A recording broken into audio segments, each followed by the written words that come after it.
So we were talking about how to balance three forces, right? We have the mathematical version, and we have the geometric version.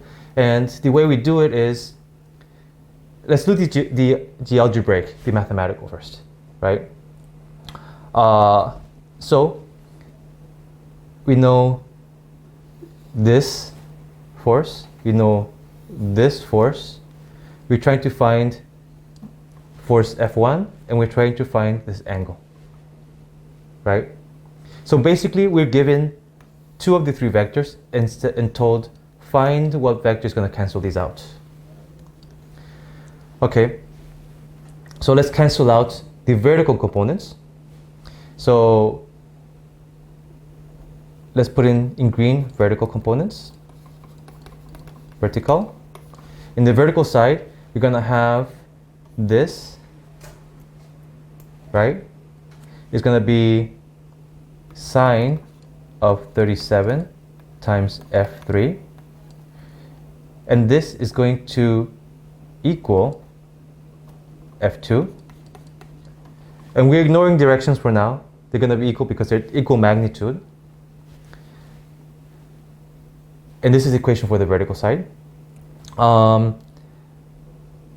If you want to include this part, right? Well, you should probably have the directions. So it's going to be F3 sine of 37 minus F2. Sorry, this is, let's erase this. Minus F2 plus this vertical, right? Which we forgot last time. It's going to be F1 sine of theta, and this is equal to 0. Right? Now let's do the horizontal sides. The horizontal is going to be this. F2 doesn't have any horizontal. Right? So basically, this horizontal side is going to be equal to this horizontal side. So again, F3 sine 37 is going to equal to F1 cosine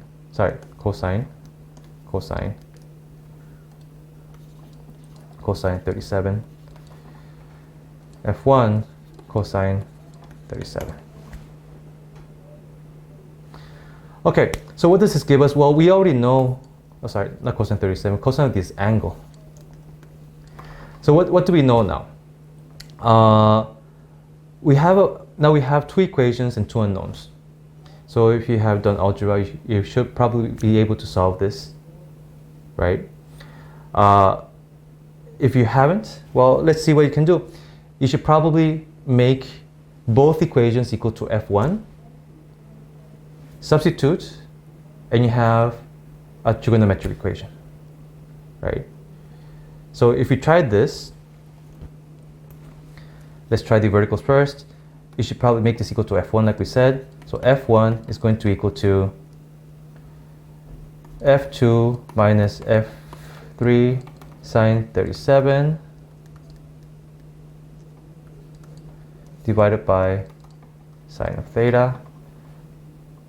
The bottom side is going to be F1 equals F3 cosine 37 divided by cosine theta. We make this equal to each other, and then you can use trigonometric functions. If you divide sine by cosine, it's going to be tangent. And then to get the angle, we have to get the arctangent, and that's how you do it. Or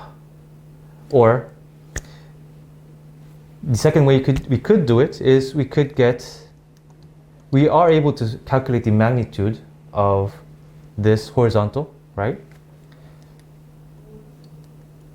We are able to calculate this. You already have that this is 29 times cosine 37. If you use a calculator, what would this be? Also, if you're watching on YouTube, you take out your calculators and try this at home as well.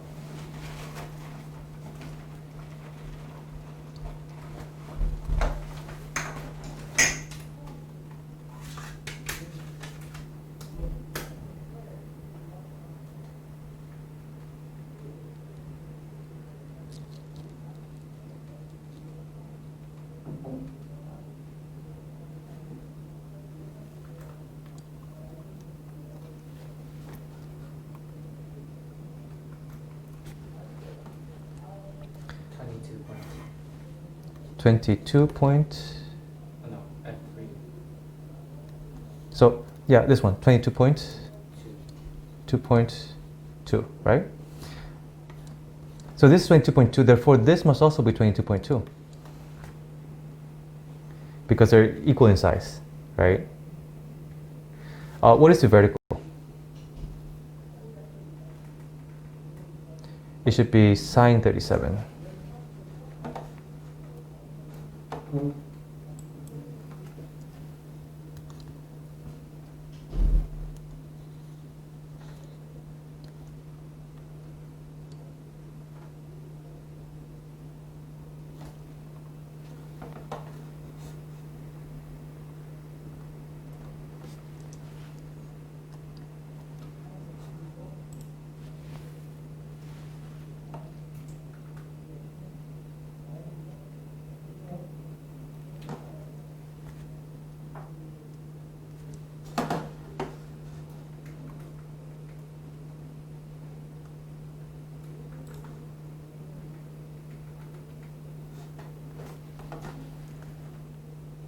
Oh, it comes out as negative.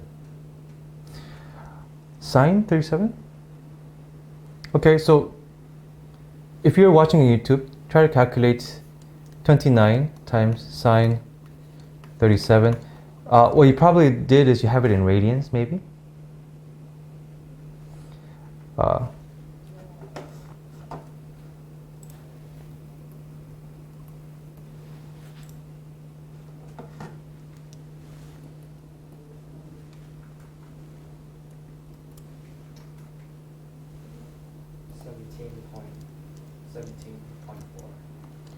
17.4.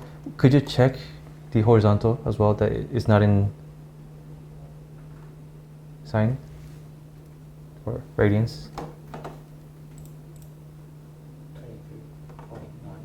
Yeah. 23.9. 1. Oh, 1. Newtons. Okay.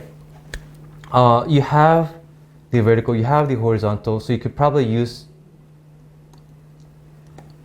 for the vertical side, this is 22, right? So this side is going to be 22 minus 17.4, which is about 2.6, right? And to get the magnitude, it's going to be Pythagorean theorem, 23.1 squared plus 2.6 squared. You add those and you get the square root, right? If you want to get the angle, well, you know the tangent of this angle is going to be 2.6 divided by 23.1, right? You just do the arc tangent. So this is the second method you could use to find